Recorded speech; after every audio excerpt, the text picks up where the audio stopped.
Hello কাছের মানুষজন, কেমন আছেন সবাই? কী অবস্থা সবার? আজকে নিয়ে এসেছি সর্ষে কইয়ের একটা রেসিপি। খুব সুন্দর এবং অনবদ্য একটা রেসিপি। এই যে সব কিছু প্রিপেয়ার করে নিয়ে নিয়েছি একে একে। মাছটা মশলা মাখিয়ে নিয়েছি, এবার ব্লেন্ড করব। এই যে মাছের সমস্ত রকমের মশলা মেশানো ছিল, লবণ, হলুদ, মরিচ। আর হচ্ছে মাছটা হালকা করে ফ্রাই করব, ডিপ ফ্রাই হবে না এটা।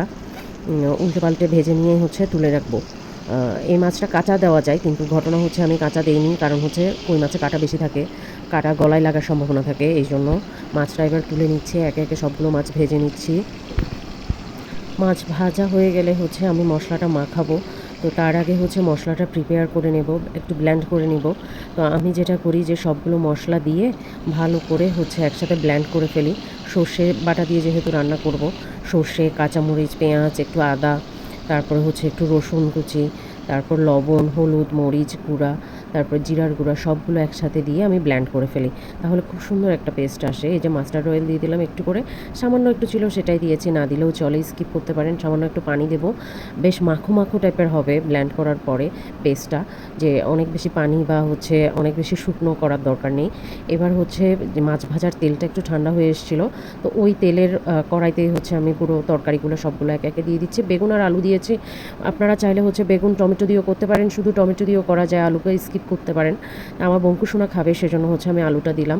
একটু এখন কাঁচামরিচ, পেঁয়াজ আস্ত মানে কি কুচি করা যেগুলো, সেগুলো দেবো, যাতে করে হচ্ছে যে ফ্লেভারটা খুব ভালো আসে। মাস্টার্ডের স্ট্রং ফ্লেভার থাকে, তো তো এটাতে কাঁচামরিচ আর পেঁয়াজ দিয়ে দিলে খুব সুন্দর একটা ফ্লেভার আসে।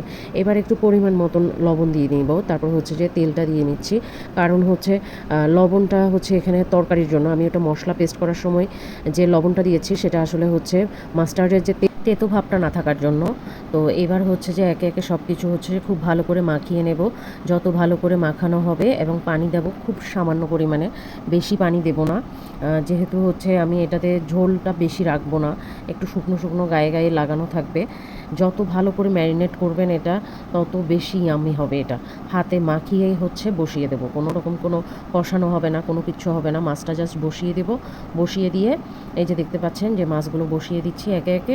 মাছগুলো বসিয়ে দিয়ে হচ্ছে যে অল্প আঁচে রান্নাটা হবে, অনেক হাই হিটে হাই ফ্লেমে রান্নাটা হবে না, ধীরে ধীরে মিডিয়াম হিটে রান্নাটা হয়ে যাবে। হ্যাঁ, এবার ঢাকা দিয়ে দিয়ে দিলাম। এবার রান্নাটা হচ্ছে আস্তে আস্তে অল্প আঁচে রান্নাটা হবে। তো এবার ঢেকে দিচ্ছি। এবার আস্তে আস্তে হচ্ছে যে রান্নাটা হয়ে আসবে। এই যে ফুটে উঠছে তরকারির ঝোলটা, এবার একটু নাড়িয়ে দেব হাতল ধরে, তারপর আবার ঢেকে রান্না করব। এই যে আমার রান্নাটা হয়ে গেছে। কি সুন্দর একটা রং এসছে, তাই না? এটার যে একটা দারুণ স্মেল আসে, সেটা আরও বেশি হচ্ছে যে মজাদার আর ইয়াম্মি বানায়, সেটা হচ্ছে বিলেতি ধনেপাতার। এই তো তৈরি হয়ে গেল আমার সর্ষে কই।